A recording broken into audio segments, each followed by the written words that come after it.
Greetings, friends and family. I'm excited to be back here. I'm also pleasantly surprised that I've even gotten the wherewithal to come here because I really didn't think I would be making a video this weekend and definitely not on this topic. So let's talk a little bit about the topic itself, then I'll talk about the very amazing thing that I want to talk about today. Is the Women's African Cup of Nations happening right now? 16-team tournament, fantastic. Over the years, Nigeria has emerged dominant. I think they've won it like 10 times, and the stars, each time you win a tournament, you get a star on your shirt. No other team has done that. Definitely. Also, given the recency with which the women's game entered the fray, right? So Nigeria has been dominant, but this is not about Niger. This is not about Niger per se, but we'll get back to that. I wasn't going to do a WAFCON, the acronym Women's AFCON video for 2, maybe 3 reasons. The first one is that I did the African Cup of Nations at the beginning of the year, and I just did the World Cup pretty extensively. And the Women's African Cup of Nations came right after the World Cup. And 1, I was just all footballed out in the short term. 2, because I hadn't done much work, admittedly, on the Women's African Cup of Nations. I would have had to do quite a bit of work to do the level of work I've done with the World Cup and AFCON prior to this, right? And I just didn't think I would be doing it justice this time around, immediately coming after the World Cup. Then furthermore, I've always had apprehensions that I've expressed here about turning this into a soccer channel just because I'm really just a big fan of that. But it's really an Afropolitan, Pan-African channel. But this story coming out of the WAFCON has really just blown my mind, and I had to do this video. So I'm doing this on the Friday. The final of the Women's African Cup of Nations is on Sunday. I'm doing this on Friday, midnight going into Saturday. So I'm hoping that I get this done, tonight. Tomorrow, I'm excited. I'm hosting the Glimpse of Africa Festival in Grand Rapids, Michigan. So I'll be over there. So that will take my afternoon and evening. So I'm hoping that I have enough time to edit this before the final. But I'm gonna do my best to get it out there. So what are we talking about today? We are talking about the incredible story of the Scorchers. The incredible story of the Scorchers. Who are the Scorchers, Shingima Vima? Oh man, the women's team, the Malawi national women's team. Incredible. First of all, let's just start off by saying that they'll be playing in the final on Sunday. Malawi is playing in the final of a continental tournament. Come on, man. The men have never done that. Nowhere close. The women, not even close. At least the men have competed in the AFCON before. Never been to the World Cup or nothing, but they've competed before, and they actually did pretty well a couple tournaments ago. I know, because they were in a group with Zimbabwe, and I think they beat us in that one, or at least they qualified ahead of us. I remember that to be true. So the Scorchers, this is what the Malawian national. So what have they done? What warrants this video? Well, first of all, they're playing in the final, right? But also, they're headed to the World Cup for the first time ever in their history. They're headed to the Women's World Cup for the first time, but the men's team has not even come close to that. So they are the first Malawian national team to go to the World Cup, senior national team to go to the World Cup. The Scorchers, as they are called, right? Malawi, for those is nicknamed the warm heart of Africa. In fact, Malawi means flames. And the men's team is called the Flames. So the Scorchers are, in keeping with that spirit, secure their place at the 2027 World Cup with a 2-1 comeback win over Ghana in the quarterfinals of the WAFCON being played in Morocco. So the way teams qualify to the World Cup from the African Confederation is the 4 semi-finalists at the most recent WAFCON, right? This tournament, qualify to the World Cup. So by virtue of them beating Ghana to go to the semis, Malawi had already qualified alongside Cameroon, who they'll be playing in the finals. And Cameroon played Morocco, the host, in the semis. So Morocco is also through to the World Cup. And Algeria, who Malawi beat. Spoilers, right? Because at this point I was telling you they had qualified to the World Cup because they made it to the semi-finals. Incredible news, incredible. Wait, but put a pin in that. So this achievement, right, making it to the semis and thus to the World Cup, marks the is so remarkable because this team was dismissed as like there was no hope for this team to qualify, as they were ranked 153rd in the world. I can't tell you how low that is. Context, not a single team outside the top 100 made it to the 48-team World Cup that just finished. So for a 153rd team to make it, first of all, to even qualify to the 16th to the 16-team tournament, that is Africa. This team, Malawi's team, we're not saying that they're 150th in the world, but they're competitive by African standards. No, they're not even a top 30 team in Africa prior to this, right? Incredible. So this was they were really up against the odds here. So they were dismissed, as no hopers. But wait, it gets better. They came into the tournament really feeling themselves, right? And immediately what they did first, you gotta do it. You gotta do it. Prison rules. They scalped Nigeria in their first match. Then they beat Egypt. These are titans of the world game, of the African game, and competitive on the world stage as well. Then they lost to Zambia, right? Zambia, which is their neighbor. This is a Southern African rivalry. Derby days, anything can go, right? And Ghana itself, that they beat in the quarterfinals, had been WAFCON runners-up 3 times and are ranked 62nd place, 62 places above Malawi. Oh, and Nigeria, on the other hand, who they beat in the first game, is ranked maybe like 100 places. No, more than 100 places. Maybe 120 places above Malawi. So this is all incredible. So now they're through to the semis. So before we talk about the next part, let's talk about this part. The WAFCON, man, has come a long way. The WAFCON has come a long way in a tournament where teams like Malawi and Zambia are competitive. In fact, this group finished with a 3-way tie. 6 points, 6 points, 6 points, then 0. Right? Incredible. Incredible. Just incredible. So Zambia did not qualify even though they had beaten Egypt.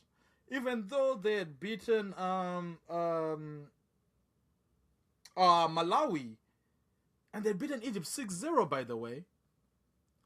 So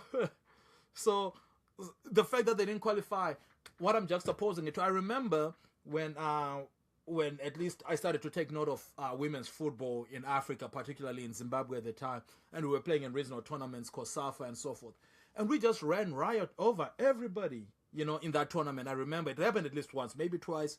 But the reason why that was happening wasn't so much because the Zimbabwean women were so much better, in terms of innate skill or nothing like that. The only difference is that team had only been playing a little bit longer than the other teams. And that was enough to give it such an advantage, right? Where it's one of those like, yeah, everybody else will catch up. So the fact that it has caught up to where it is so competitive that a team that is ranked number 153 can go to the World Cup and and is gonna be in the final of the WAFCON, and is beating teams like Nigeria and so forth. And just seeing how tight some of these games have been just shows. And in fact, Cameroon, which is also in the final, has never been to the final before. So unlike the Men's World Cup, where all 4 teams that were in the semis were previous winners, this is one of those cases where we're gonna have a new champion for sure, because both teams have not been have not won this before. All right, so now we're talking about the fact that Malawi has made it to the semifinals. But wait, it gets better. This is where it gets better, right? Because here we go from here. They go into the semifinals, right? They go into the semifinals, and let me just find the match report here. And now, I'll read you a little bit from Al Jazeera here. It says, upstart Malawi will face footballing giants Cameroon in the final of the 2026 Women's African Cup of Nations on Sunday. Malawi beat Algeria 3-1 in the first semi-final match on Wednesday, led by Tabitha Chawinga with a pair of goals, right? So she scored 2 goals in this match. I think her sister might have scored the third. Oh yeah, this is it right here. Tabitha Chawinga scored 2 goals, and her sister Temwa added another to put upstart Malawi in the title game. I don't know why they keep using the word upstart. Anyway, yeah. So they're gonna be playing they are actually playing in the WAFCON for the first time, and they're through to the final the first time. And also, this is amazing, right? Because a crowd of more than 19,000. So the game is gaining popularity as well, right? For a semi-final between Algeria and Malawi, neither of which is hosting 20,000 people attending a match is incredible, right? Okay, so they win that match, and these 2 sisters, Tabitha and Temwa, who are these girls? Let's talk about these girls real quick, man. Oh man, you gotta hear about this.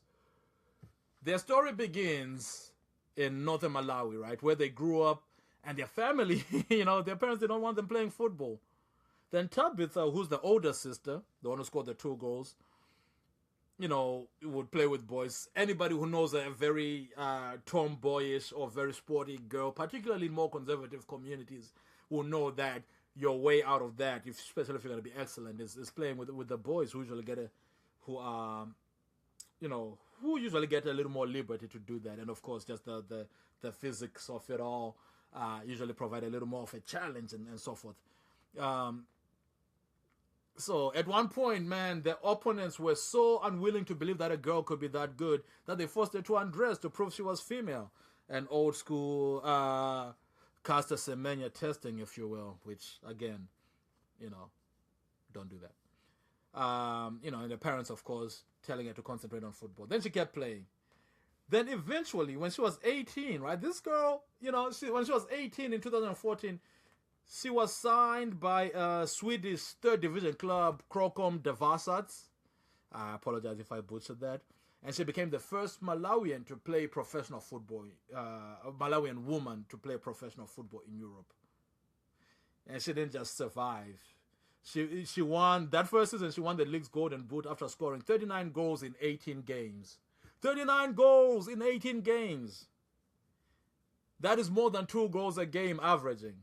The following year, now in the 2nd division, she scored 43 goals, now playing for a different team, Vans Verdens, which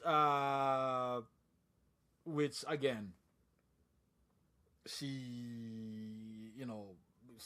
eventually got him promoted. Later on, she went on to play on for Inter Milan. She plays for PSG and currently plays for Lyon, which again, Lyon in the men's game right now is fine, but in the women's game, it's a giant for sure. But wait, the story gets better, because back home, Tabitha has a little sister, Temwa. So when a team in Sweden wanted another player, she said, don't worry, I got you. And they couldn't believe that, there's another girl from the family. They gave Temwa a trial. Yeah, they should have listened. Because ultimately, she would go on to score 35 goals in a Swedish league season, then moved on to China, where she played alongside, where her sister was, scoring 63 goals. And currently she plays in the US, where Temwa has broke the National Women's Soccer League single season scoring record with 20 goals in her first season, and won both the Golden Boot and MVP. This girl from Malawi, she's in the US. The US is ground zero for women's soccer. You know what I mean? It may not be like the NBA level of dominance where you expect the NBA to be some American players to be that much better, or NFL. But historically, it's been up there, So for somebody to come from Malawi, and somebody who didn't come through like academies and so forth, she won back-to-back Golden Boots, back-to-back MVPs. Meanwhile, Tabitha has become a Golden Boot winner in Italy and France. Let me see if I can pull up their numbers here. Their numbers are really stark. I don't think you guys appreciate just how crazy all this has been. When you look on her wiki, she has played 255 games, 245 games. 245 games. Oh, sorry. Here's the total here, all the games, including the national team and so forth. 281 games. Guess how many goals? 281 games. Typically, if a player has played 281 games and has scored 100 goals, they are doing very well for themselves. That's more than a goal in every 3 games, given the fact that some of the games early on in your career, maybe you're not getting enough playing time or whatever, you're still kind of earning your stripes. So if you get 1 out of 281, that's incredible. If you score 200 in 281 games, that's incredible. This girl, this juggernaut, this amazing player has scored 337 goals in 281 games. What are we talking about right now? She has scored more than a goal a game. Significantly so. She scored a goal a game and then 50 more goals. More than 50 more games. And let's see how little sis is doing. Let's see how Temwa's doing. I'm going to pull up her stats as well here. Temwa, I don't know why they don't have the same thing that she does, which I don't understand, because she is this is a baller who's won back-to-back MVPs. So I don't know why her data is not presented in the same way. Let me see if I can actually find it. But they do have a national team goals here where she has scored 30 goals in 16 games. So she's also killing. she's scored a national team at a rate of almost 2 goals to 1. And again, we've already spoken about her exploits. She was regarded by The Guardian as the 6th best player in the world in 2025. We may not have seen the Scorchers coming, but we should have. Clearly, this led by these 2 women, and the other people are not slouches either. I was looking recently. Oh, by the way, Tabitha leads the scoring charts at the WAFCON with 5 goals and 5 goals and 2 assists, I believe. And Temwa has also scored 5 goals, but I think she has 1 assist, and that's why she's a little bit behind. Indeed. There's I want to pull up one other thing here. That little sister, sorry, I had that backwards. Little sister Temwa is on 5 goals. She leads the chart. She's tied with Ines Conan of Ivory Coast or Cote d'Ivoire, who won't be, of course, because they're eliminated, she won't be extending that, and Temwa has a chance to increase in numbers. Barbara Banda of Zambia, who only played in 3 games, by the way, but is tied at 5 goals as well. So that's incredible for Barbara Banda is also amazing. Then after that, we have Tabitha herself, who's played in 5 games, scored 4 goals, and tied with Tembing Katlana of South Africa, who also played 5 games and scored 4 goals. Again, also eliminated. But the thing that I loved about that is I never see Southern Africa dominate anything in terms of soccer, right? The men for South Africa every now and then pops up here and there. Zambia won the AFCON 2013, but these are fleeting moments. It's usually just West Africa and North Africa that dominates. So to see a chart like this that looks like Temwa Chawinga, Malawi, Ines Conan, Ivory Coast, West Africa, Barbara Banda, Zambia, Southern Africa, Tabitha Chawinga, Southern Africa, Tembi Katlana, Southern Africa. That's also really dope to see. So it's been a fantastic tournament. And the Chawinga sisters have already, whatever happens in the final, have already rolled themselves into notoriety. Well, they'd already done it prior to this, because those goal scoring stats and back-to-back MVP wins, already incredible. One more tidbit I do want to note though on this, and that further celebrates just how incredible Malawi has done here, is that when you look at the teams that are here at the AFCON, at the WAFCON, right? There's 16 teams. 8 out of the 10 teams that were at the Men's World Cup are also 8 of the 16 teams here, right? So you have you have Cabo Verde, you have Morocco, you have Algeria. We spoke about Ivory Coast already.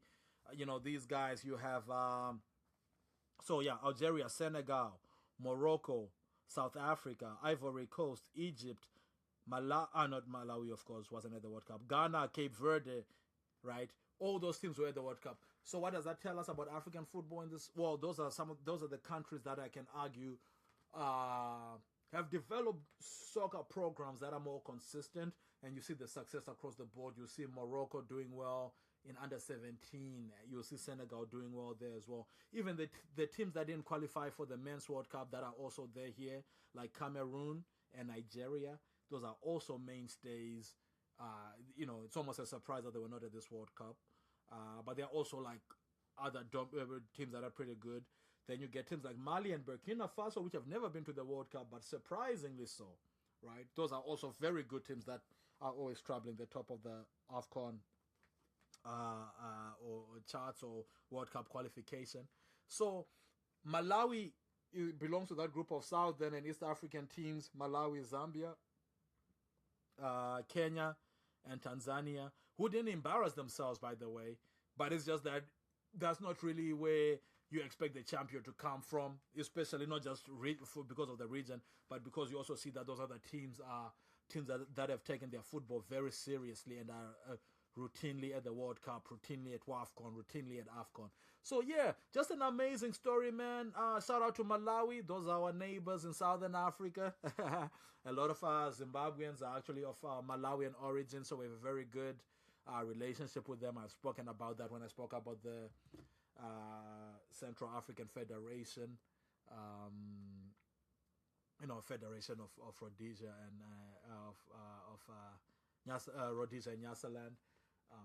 I'll link that video as well for anybody who is who's interested in the geopolitics of all this.